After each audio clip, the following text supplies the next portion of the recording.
Yup, that's me. You're probably wondering how I got in the situation. Well, let me take you all the way back.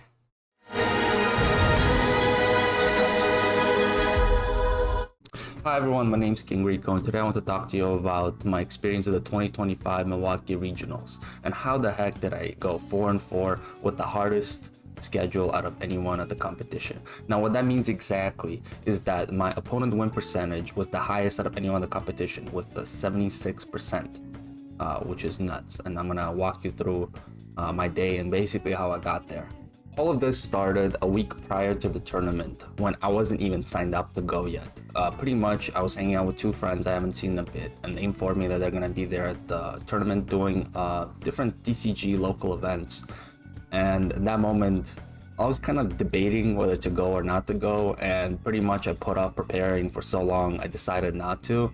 And then when I heard that my two friends were going, I was like, oh, I guess I'm going. So I buy the ticket on the spot and go home and I start preparing.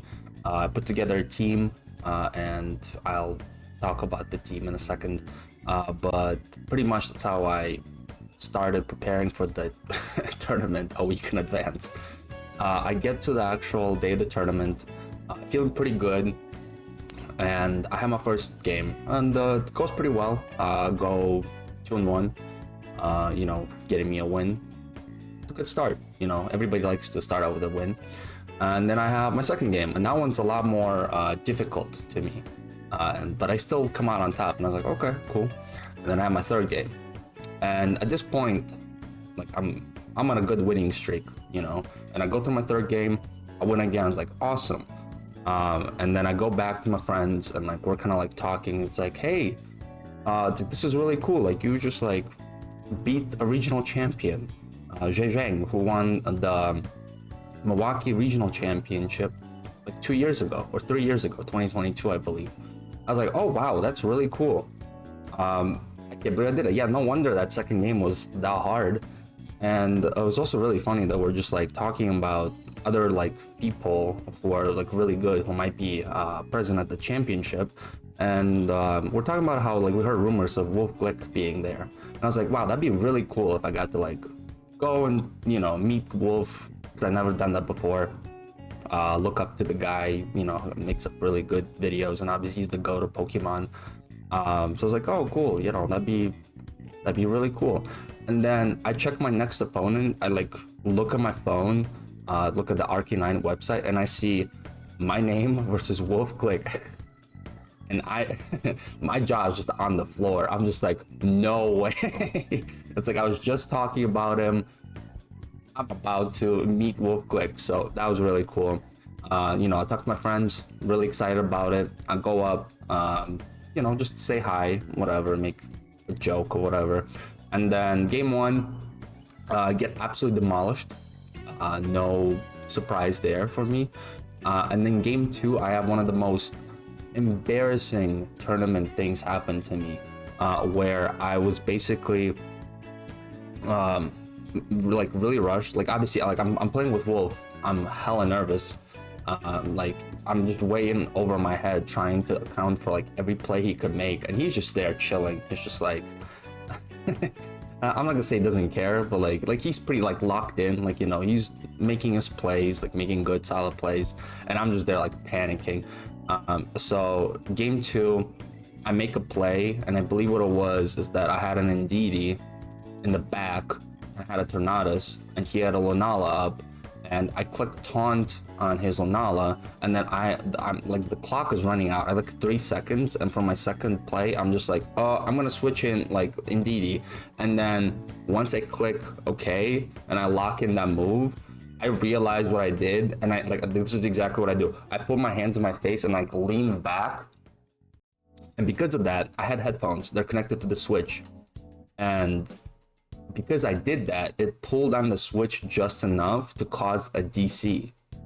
And I was just like, wait, what? And we call over a judge. He comes over, we tell him what happens, and he's basically like, yeah, you technically caused this, so it's your fault, so you should forfeit. And I was just like, oh man. So embarrassed. But I was like, I the judge made the call. It was my fault. It's kind of a shame, but I took the L, and honestly just felt bad because I wanted to have like a good game with Wolfe, and I didn't get to do that for my second one, so whatever. But then it was really funny because in the tournament, like when you get your seat assignments, there's like 400 seats or whatever for the 800 players that were there, and the lower the number, that means the better you're doing, right? So if you are table number 10, that means you're typically gonna have a lot more wins than somebody who's sitting table number 700. And it was really funny that like all the good players are basically like in the low 10s, and that's where I was. And to me this is like new, and I was like, whoa. It's like I don't belong here. It's like, what am I doing here? But then I lose to Wolfe, go back, and I have another game, I win that, and I'm right back where I was. And it was really funny because game 5, I'm right next to Wolfe, basically like right across the table, and I'm like, hello. But at this point, I'm facing Behzad, who is also a regional champion. And I didn't really realize that at the moment. Again, I'm like playing the game, and I'm like, yeah, this guy's really good. I had like a feeling that I was facing somebody who like really knows what they're doing. And then I'm like, I'm gonna look this guy up, and then it's like, yep, there you go, he's a regional champion. Cool. So now I'm 4-1, and pretty much from here on onward, I don't get a singular other win. I get to face another regional champion, and then I get to face Nick Nails, who won 2 regionals, and basically I get no break whatsoever. And it's really funny to me that this just happened like in a row, and my morale was just absolutely in the gutter. I was feeling like crap, was not having a good time at all. And then later on I realized what happened, and I was like, that's just my luck, I guess. But it was still really cool, because at the end of the day, when I started looking up my overall stats for the day, I'm looking at it, I was like, I went 4-4, but I'm number 256. I still get CP. I was the only person in the whole tournament who went 4-4 and got CP, because my opponent win percentage was so high. It was, again, 76%. And then I was like, I feel like it's pretty high. I feel like it's kind of unreasonably high. And then I look it up, and I'm seeing that it's the highest out of anyone else in the tournament, which is so funny to me. That like, this is just not a normal thing that happens to me, or like I feel like this is not just me. This is not something that happens to anyone day one. In fact, this was like such a weird occurrence that the podcast Tub Takes, they even noticed that, and they gave me a shout out, which was really funny. But Adi pointed this person out to me, and I thought it was hilarious. The person who finished literally 256th, I think they deserve like a refund for their tournament. Like their schedule, they went 4-4, and I honestly salute them for going 4-4 into this schedule, because they had the highest resistance of a 4-4, the only 4-4 record to get top 256 championship points. But yeah, that was basically the whole story, and it was a shame I didn't make it day 2. And no, I did not get a refund, though I would have loved to. But honestly, I don't even regret any of it. Like, this is just a really cool story, and I get to tell people. So thanks to my 2 friends for making me come to the Milwaukee Regional, or this wouldn't have happened. Okay, now let's talk about my team and some of the games that I had. We'll go over the game with Wolfe specifically. So here's my team. As you can see from my 2 restricted Pokemon, I chose Calyrex Shadow Rider and Koraidon. Calyrex Shadow Rider, I just felt that, like everyone else, that's very strong. So with Astral Barrage, and especially when paired with Indeedee for some expanding force damage, I feel like that was really threatening. And since I wanted to keep it alive as long as possible, I gave it the Focus Ash item. And this ended up working pretty well. And Draining Kiss, honestly, just to have like a single target move, because I don't want White Guard to be a problem all the time. Indeedee with Psychic Seed, pretty much it's there for the terrain wars. It's almost a purely support Pokemon, with Follow Me, Helping Hand, Dazzling Gleam, and Trick Room. I almost was thinking of replacing Dazzling Gleam with Imprison to stop Calyrex Ice Rider from setting up trick rooms and kind of stomping me.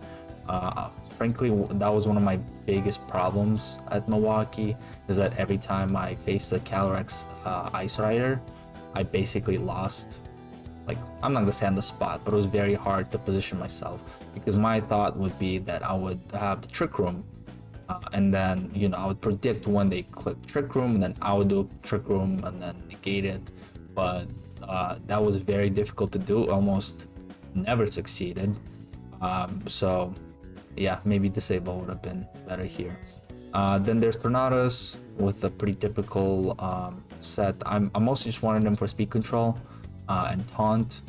Problem is with taunt is that a lot of people paired up their trick room setters with Giraffe and kind of mess with my strategy, so oh well. And then the Flutter Mane Crydon combo is very strong. I feel like a lot of people forgot that Flutter Mane dominated the meta for the longest time. It was literally the #1 most used Pokemon for months, no end, while it was legal. So of course I'm gonna add it. Who cares if it's another ghost type alongside Shadow Rider? But I really like it with the typical Moonblast, Dazzling Gleam, Shadow Ball, Protect, and Life Orb for the extra damage. And then I threw in Ogerpon Wellspring, honestly purely just for countering rain teams. I know there's a lot of Urshifu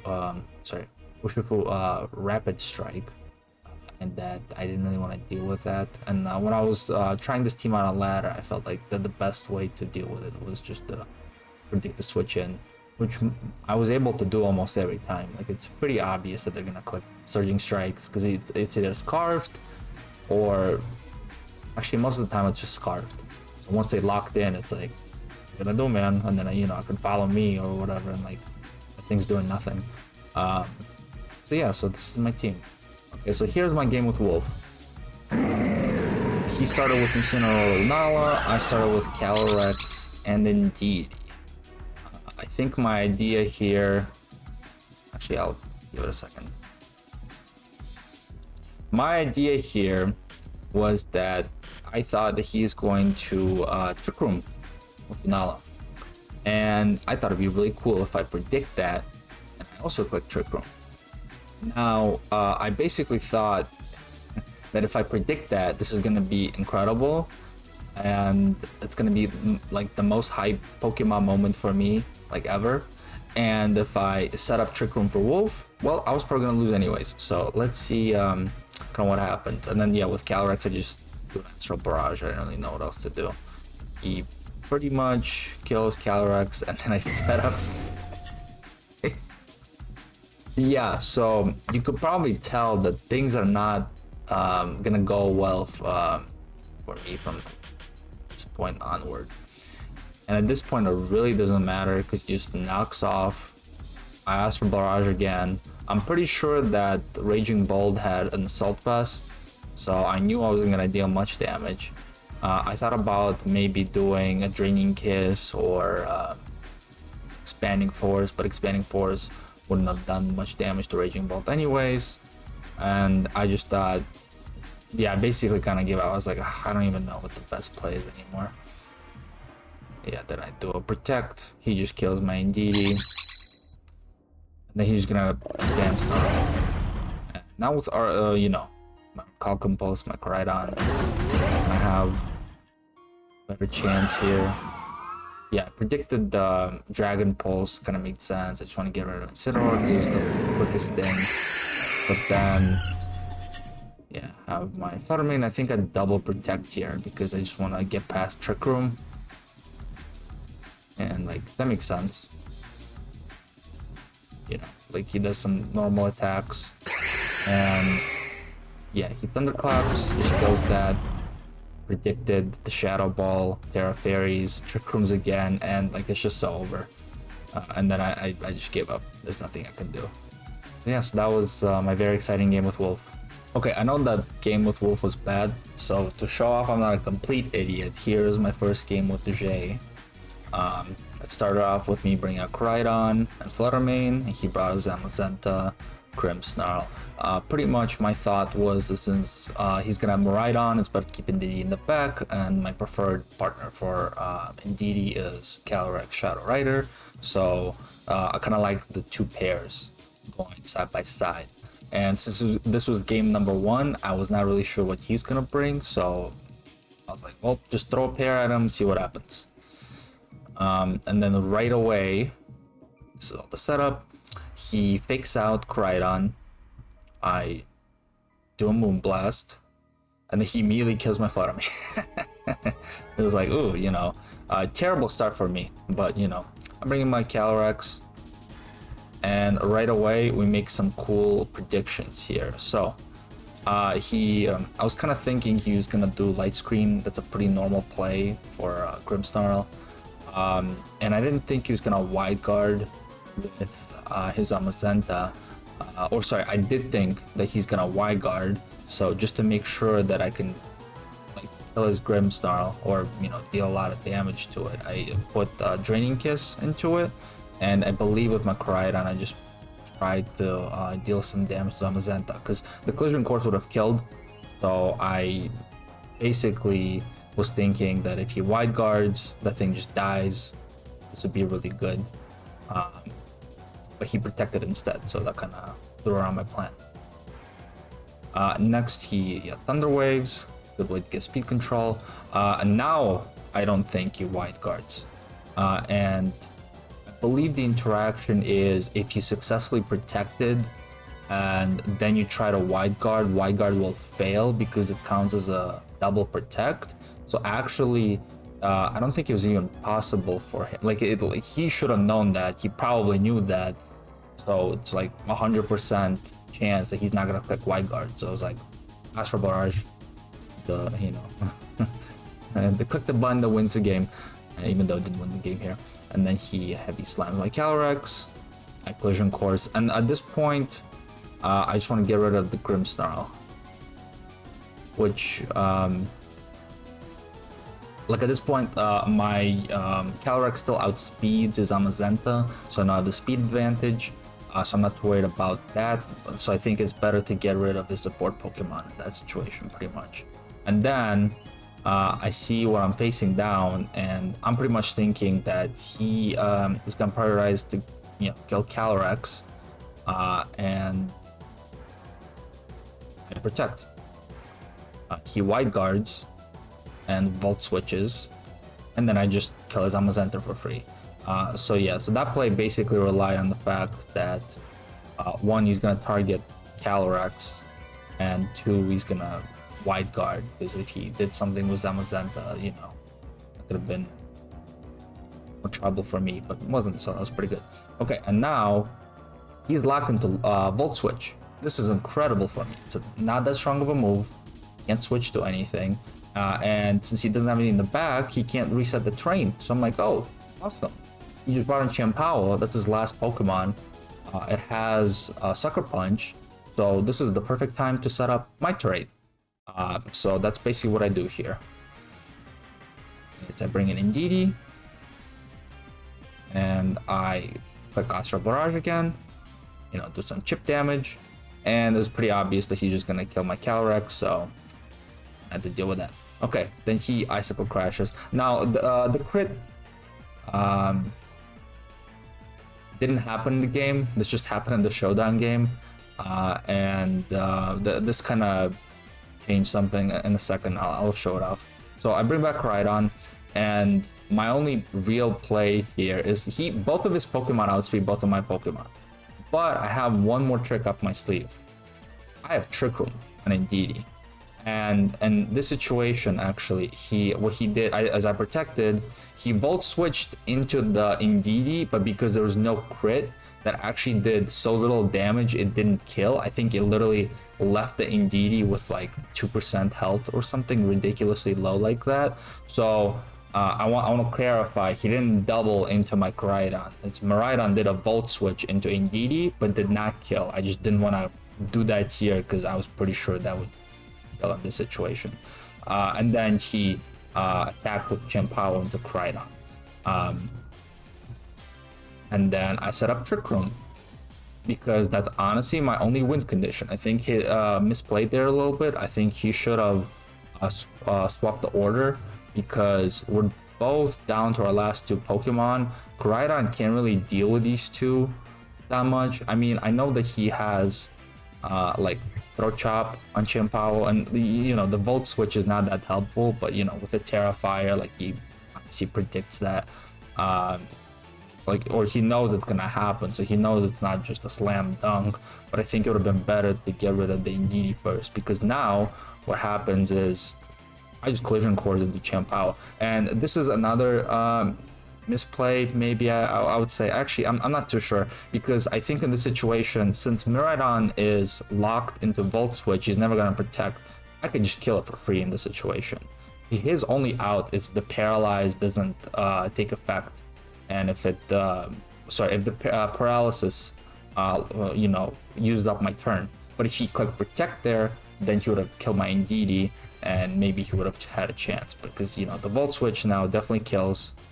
Indeedee's gone. It's a 1v1, and I'm obviously slower, so I just collision course, boom, and that's that. That's that game, which I thought was very well played on both sides. Obviously, you know, I just made the right calls, and that's why I won. But, you know, the very first turn, I did not make the right call. The very first turn, I kind of blundered, and then I was, you know, down a Pokemon, and then from there I had to recover, which I thought resulted in a really cool game. Well, that is all that I have for today. If you have more questions about the Milwaukee Regional, feel free to drop them down below in the comment section. Enjoyed this video, please leave a like, and if you'd like to see more VGC content or general gaming content, leave a subscribe. Bye.